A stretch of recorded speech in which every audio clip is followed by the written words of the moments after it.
नमस्कार दोस्तों।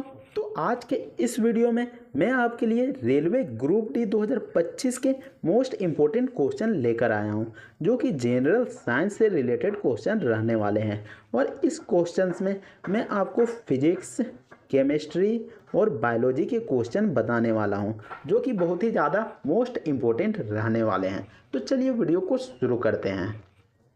पहला क्वेश्चन में पूछा गया है कि कौन सा विटामिन गर्भवती महिलाओं के लिए आवश्यक है।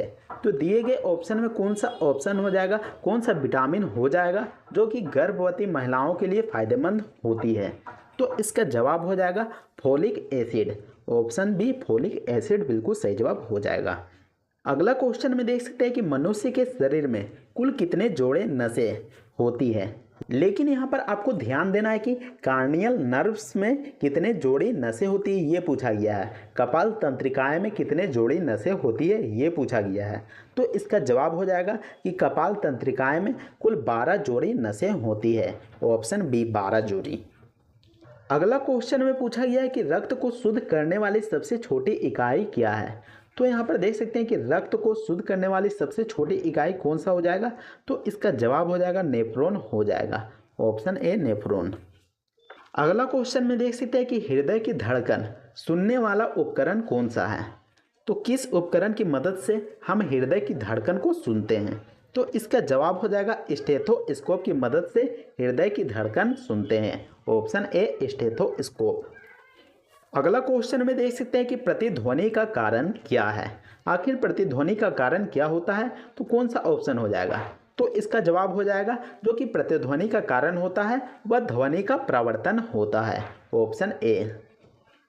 नेक्स्ट क्वेश्चन में पूछा गया है कि मानव शरीर में रक्त का शुद्धिकरण किस अंग में होता है। तो खून का जो शुद्धिकरण होता है यानी कि रक्त का जो शुद्धिकरण होता है वह किस अंग में होता है। तो इसका जवाब हो जाएगा गुर्दा में होता है। ऑप्शन सी गुर्दा में रक्त का शुद्धिकरण होता है। अगले क्वेश्चन में देख सकते हैं कि झूला झूलते समय कोई व्यक्ति झूला पर खड़ा हो जाए तो उसका आवर्तकाल होगा। तो उसका आवर्तकाल क्या होगा। तो वह घट जाएगा। ऑप्शन बी घट जाएगा। नेक्स्ट क्वेश्चन में देख सकते हैं कि हड्डियों और दांतों में कौन सा खनिज पाया जाता है। तो जो हड्डियां होती हैं और दांत होते हैं उसमें कौन सा खनिज पाया जाता है। तो आपको मालूम होगा कि कैल्शियम पाया जाता है।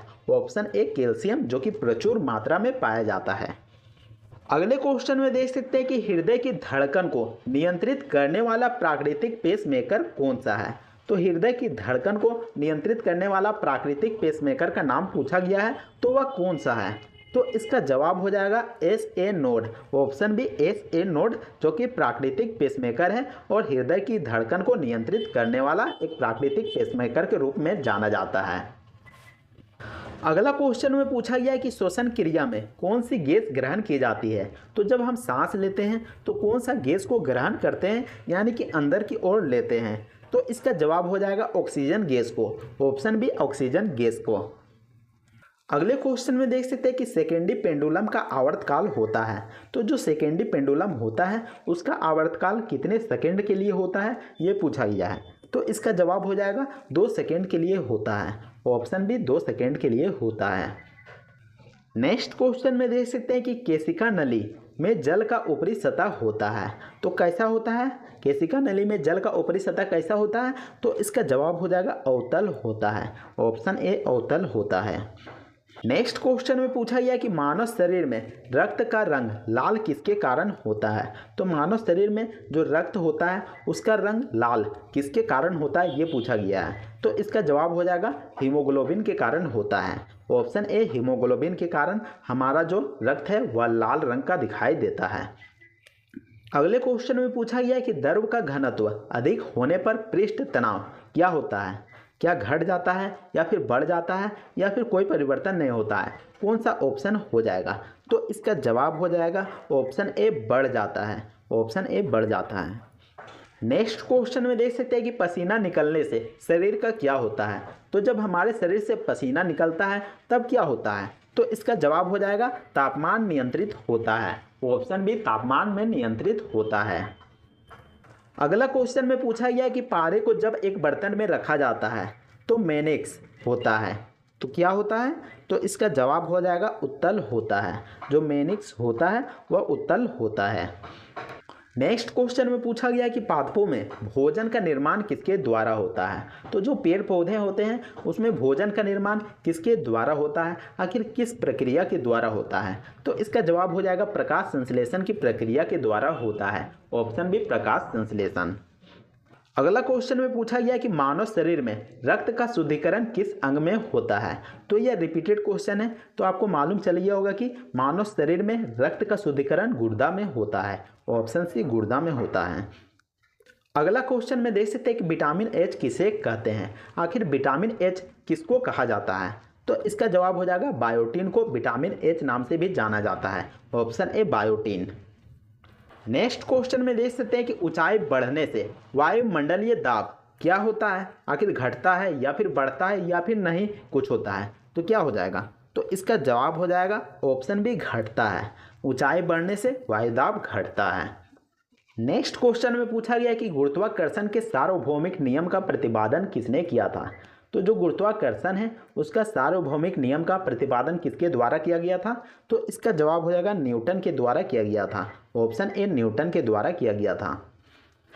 नेक्स्ट क्वेश्चन में पूछा गया है कि क्वीसेक से क्या मापा जाता है? आखिर क्वीसेक से क्या मापा जाता है? तो इसका जवाब हो जाएगा जल का बहाव मापा जाता है। ऑप्शन सी, जल का बहाव मापा जाता है। नेक्स्ट क्वेश्चन में पूछा गया है कि सुई के पानी पर तैरने का कारण है। आखिर जो सुई होता है वह पानी में क्यों तैरने लगता है? तो इसका जवाब हो जाएगा पृष्ठ तनाव के कारण तैरता है। ऑप्शन ए, पृष्ठ तनाव के कारण तैरता है। नेक्स्ट क्वेश्चन में पूछा गया कि पॉलीथीन एक रेजिन है जो निम्न में से किसके बहुलीकरण से प्राप्त होता है? आखिर पॉलीथीन को किससे प्राप्त किया जाता है? तो इसका जवाब हो जाएगा एथिलीन से प्राप्त किया जाता है। ऑप्शन डी, एथिलीन से। नेक्स्ट क्वेश्चन में पूछा गया है कि प्रायोगिक आनुवांशिक विज्ञान का जनक किसे कहा जाता है? तो यहाँ पर प्रायोगिक आनुवांशिक विज्ञान का जनक पूछा गया है, तो इसका जवाब हो जाएगा तो ऑप्शन ए बिल्कुल सही जवाब हो जाएगा, जो कि ग्रेगर मेंडल बिल्कुल सही जवाब हो जाएगा। नेक्स्ट क्वेश्चन में पूछा गया कि किस तापमान पर सेल्सियस एवं फ़ारेनहाइट तापमापियों के पाठ्यांक समान होंगे? तो किस तापमान पे सेल्सियस और जो फ़ारेनहाइट है दोनों का तापमान बिल्कुल सेम होगा? तो किस तापमान पर होगा? तो इसका जवाब हो जाएगा -40 डिग्री के तापमान पर होगा। Option C. नेक्स्ट क्वेश्चन में पूछा गया कि हरे और लाल रंगों को मिलाकर निम्नलिखित में से कौन सा रंग प्राप्त किया जाता है? तो अगर हम हरा और लाल रंग को आपस में मिला देंगे तो कौन सा रंग प्राप्त होगा? तो इसका जवाब हो जाएगा पीला रंग प्राप्त होगा। Option D. नेक्स्ट क्वेश्चन में पूछा गया कि निम्न में से प्रकाश के प्राथमिक रंग कौन से हैं? तो प्रकाश का जो प्राथमिक रंग है वह कौन सा है? तो इसका जवाब हो जाएगा ऑप्शन बी, नीला, लाल और हरा। ऑप्शन बी, नीला, लाल और हरा। नेक्स्ट क्वेश्चन में पूछा गया कि निम्नलिखित में से कौन सा पदार्थ कार्बन का अपरूप नहीं है? तो कौन सा पदार्थ जो कि कार्बन का अपरूप नहीं है ये पूछा गया है। तो इसका जवाब हो जाएगा फ्लाई ऐश, जो कि कार्बन का अपरूप नहीं है, क्योंकि जो फ्लाई ऐश होता है वह कोयला के जलने के बाद उत्पन्न होता है। नेक्स्ट क्वेश्चन में पूछा गया है कि निम्न में से कौन सा अम्ल टमाटर में प्रमुख रूप से पाया जाता है? तो टमाटर में कौन सा अम्ल पाया जाता है ये पूछा गया है। तो इसका जवाब हो जाएगा टमाटर में ऑक्सैलिक अम्ल पाया जाता है।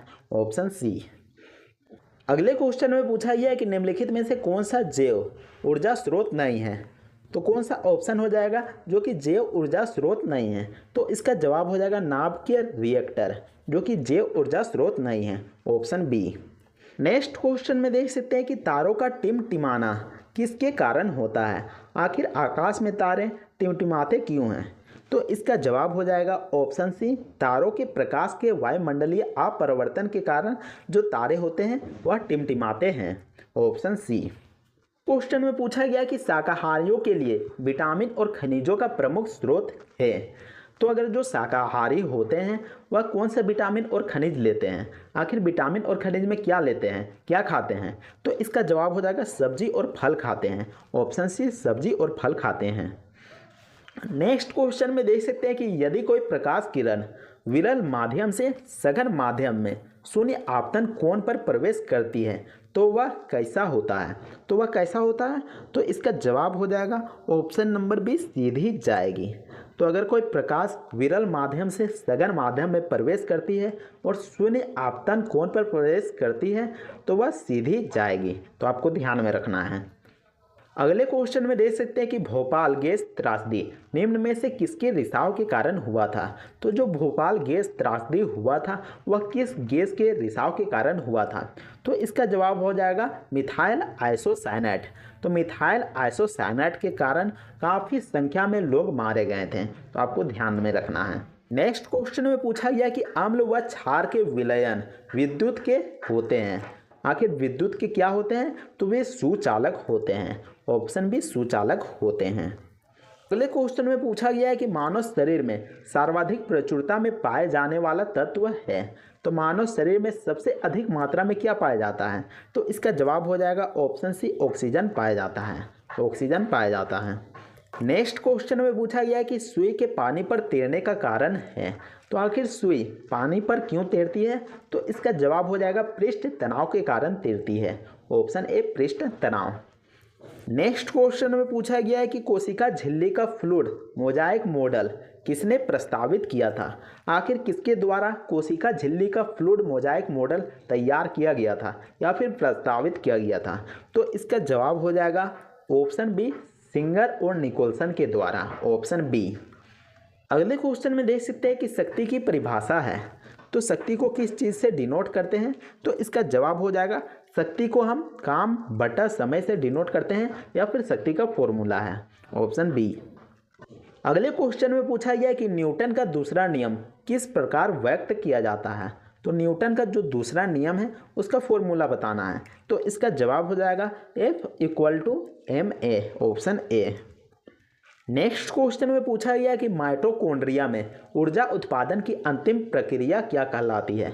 तो माइटोकॉन्ड्रिया में जो ऊर्जा उत्पादन होती है उसका अंतिम प्रोसेस क्या कहलाती है? तो इसका जवाब हो जाएगा option B, oxidative phosphorylation. Option B. Next question में पूछा गया कि मस्तिष्क का प्रमुख भाग जो सोच और निर्णय के लिए जिम्मेदार है। तो मस्तिष्क का वह भाग जो कि सोचने और निर्णय लेने के लिए यहाँ पर काम करती है, तो उस भाग को हम क्या कहते हैं? तो इसका जवाब हो जाएगा सेरेब्रम कहते हैं। ऑप्शन ए, सेरेब्रम कहते हैं। नेक्स्ट क्वेश्चन में पूछा गया कि फेफड़ों में ऑक्सीजन और CO2 का आदान प्रदान कहाँ होता है? तो जो फेफड़ा होता है वहाँ पर ऑक्सीजन और CO2 का आदान प्रदान कहाँ पर होता है? तो इसका जवाब हो जाएगा एल्वियोली में होता है। ऑप्शन सी, एल्वियोली में होता है। नेक्स्ट क्वेश्चन में पूछा गया कि मानव शरीर में सबसे बड़ा अंग कौन सा है? तो मानव शरीर में सबसे बड़ा अंग कौन सा है? तो वह है त्वचा। ऑप्शन सी, त्वचा, जो कि मानव शरीर में सबसे बड़ा अंग है। नेक्स्ट क्वेश्चन में पूछा गया है कि किस ऑर्गेनल को सुसाइडल बैग के नाम से जानते हैं? आखिर किस ऑर्गेनल को हम सुसाइडल बैग के नाम से जानते हैं? तो इसका जवाब हो जाएगा ऑप्शन सी, लाइसोसोम को। ऑप्शन सी, लाइसोसोम को। अगले क्वेश्चन में देख सकते हैं कि RNA में कौन सा नाइट्रोजन बेस अनुपस्थित होता है? तो कौन सा अनुपस्थित होता है? तो इसका जवाब हो जाएगा थायमिन, जो कि अनुपस्थित रहता है। अगले क्वेश्चन में देख सकते हैं कि प्रोटीन संश्लेषण का स्थल होता है। तो प्रोटीन संश्लेषण का स्थल कहाँ पर होता है? तो इसका जवाब हो जाएगा राइबोसोम में होता है। ऑप्शन बी, राइबोसोम में होता है। नेक्स्ट क्वेश्चन में पूछा गया है कि ध्वनि की गति किस माध्यम में सबसे अधिक होती है? आखिर किस में ध्वनि की गति सबसे अधिक होती है, ये पूछा गया है। तो इसका जवाब हो जाएगा स्टील में ध्वनि की जो गति होती है वह सबसे अधिक होती है। अगले क्वेश्चन में पूछा गया कि मानव शरीर में हृदय जो हार्ट होता है वह कितनी बार प्रति मिनट धड़कता है?